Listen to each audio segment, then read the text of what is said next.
नमस्कार। आज हम एक बहुत ही अहम दस्तावेज पर बात करने वाले हैं। भारतीय स्कूलों में करियर मार्गदर्शन की महत्वपूर्ण आवश्यकता। ये सीधे सीधे हमारे देश के करोड़ों युवाओं के भविष्य से जुड़ा है। जी हाँ। और इस चर्चा में हम यही समझने की कोशिश करेंगे कि हमारे स्कूलों में, खास तौर पे ग्रामीण इलाकों में, छात्रों को भविष्य के लिए जो मार्गदर्शन मिलना चाहिए वो कितना मिल पा रहा है, और अगर नहीं तो क्यों, ये कमी एक बड़ी चुनौती क्यों है। हाँ, ये वाकई सोचने वाली बात है। भारत में आप सोचिए 25 करोड़ से ज्यादा बच्चे स्कूल जाते हैं, पर कितनों को सही मायनों में अपनी काबिलियत या सही करियर पथ पहचानने में मदद मिलती होगी। चलिए इसी पर गहराई से बात करते हैं। देखिए, सबसे पहले तो हमें ये समझना होगा कि ये समस्या कितनी बड़ी है। भारत की करीब 65% आबादी 35 साल से कम है। ये एक बहुत बड़ी युवा शक्ति है ना? बिल्कुल, बहुत बड़ी। लेकिन टीमलीज एडटेक की एक 2022 की रिपोर्ट है, वो थोड़ी चिंताजनक तस्वीर दिखाती है। रिपोर्ट कहती है कि हमारे सिर्फ 36% स्नातक ही असल में रोजगार के लायक माने जाते हैं। सिर्फ 26%? मतलब 2/3 से ज्यादा युवा डिग्री होने के बाद भी तैयार नहीं है। हाँ, इंडस्ट्री की जरूरतों के हिसाब से तैयार नहीं है। ये एक बहुत बड़ा गैप है। और ये जो फर्क है, क्या ये शहर और गांव में अलग-अलग है? असमानता दिखती है? बिल्कुल दिखती है। यूनिसेफ की 2021 की रिपोर्ट को देखें तो शहरी छात्रों में तो फिर भी करीब 27 से 30% को कुछ व्यवस्थित गाइडेंस मिल जाता है, लेकिन ग्रामीण छात्रों के लिए यह आंकड़ा बहुत ही कम, सिर्फ 10 से 12% है। बाप रे, ये तो बहुत बड़ा अंतर है। सिर्फ 10-12%? हाँ, ये खाई बहुत गहरी है। तो जैसा आपने शुरू में इशारा किया था, ये सिर्फ नौकरी खोजने में मदद करने से कहीं ज्यादा है। इसका असल मतलब क्या है फिर? सही कहा। करियर मार्गदर्शन का मतलब सिर्फ ये बताना नहीं कि भाई ये नौकरी कर लो। इसका असली गहरा मकसद है छात्रों को खुद को समझने में मदद करना। उसकी ताकत क्या है, उसकी दिलचस्पी किस चीज में है, उसके अपने मूल्य क्या है, ताकि वो अपने लिए सही फैसला ले सकें। बिल्कुल। और आज का जॉब मार्केट तो इतनी तेजी से बदल रहा है, रोज नई तरह की नौकरियां आ रही हैं। सही बात है। ऐसे में अगर सही जानकारी और दिशा ना मिले तो छात्र इन मौकों का फायदा कैसे उठाएंगे? और क्या इसी वजह से कई बार छात्र बीच में ही पढ़ाई छोड़ देते हैं? ये एक बहुत बड़ा फैक्टर है। जब उन्हें अपनी पढ़ाई का कोई साफ मकसद नहीं दिखता या भविष्य को लेकर कोई स्पष्टता नहीं होती, तो हाँ, स्कूल छोड़ने का खतरा बढ़ जाता है। और देखिए, हमारी शिक्षा प्रणाली में भी कुछ कमियां हैं।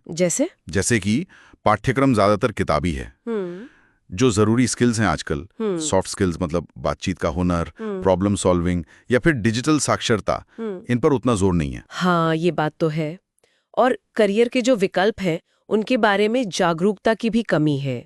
खासकर गांवों में तो आज भी वही पारंपरिक सोच है, इंजीनियरिंग, मेडिकल, सरकारी नौकरी। हाँ, उससे आगे लोग सोचते ही नहीं। और जो नए क्षेत्र उभर रहे हैं, जैसे डेटा साइंस है, एआई है या फिर पर्यावरण विज्ञान, इनकी तो शायद बात ही नहीं होती होगी। बहुत कम।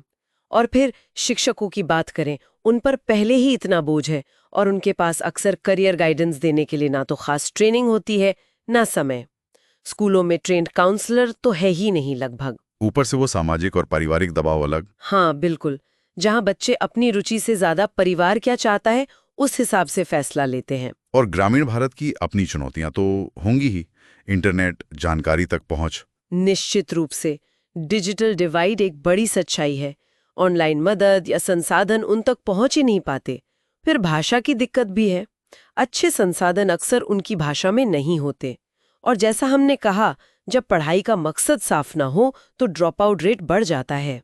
सोचिए, अगर हम ये मार्गदर्शन सही ढंग से दे पाएं तो इसका असर कितना अच्छा हो सकता है?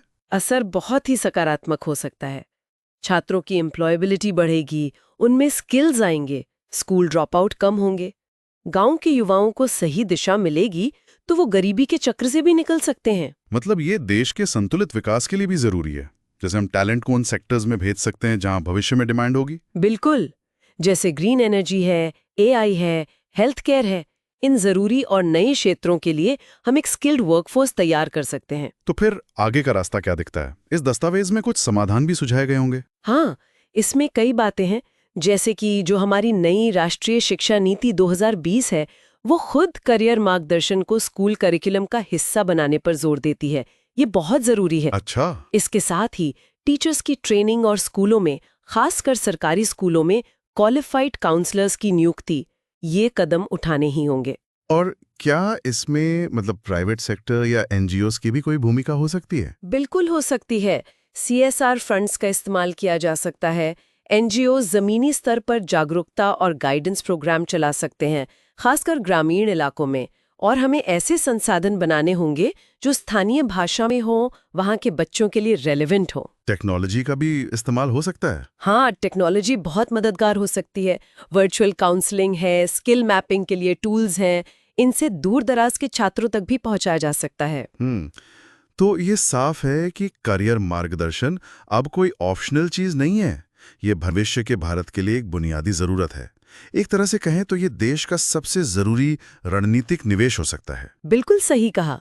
जैसा कि ये दस्तावेज भी कहता है, हर बच्चे का हक है कि वो एक सपना देखे और उसे उस सपने को पूरा करने का रास्ता भी मिलना चाहिए। तो हम अपने श्रोताओं के लिए यहाँ एक विचार छोड़ जाते हैं। हम ये कैसे पक्का करें कि करियर मार्गदर्शन न सिर्फ हर छात्र की अपनी प्रतिभा और उम्मीदों को पूरा करने में मदद करे, बल्कि साथ ही भारत को एक ज्ञान आधारित अर्थव्यवस्था बनने की राह पर और तेजी से आगे ले जाए।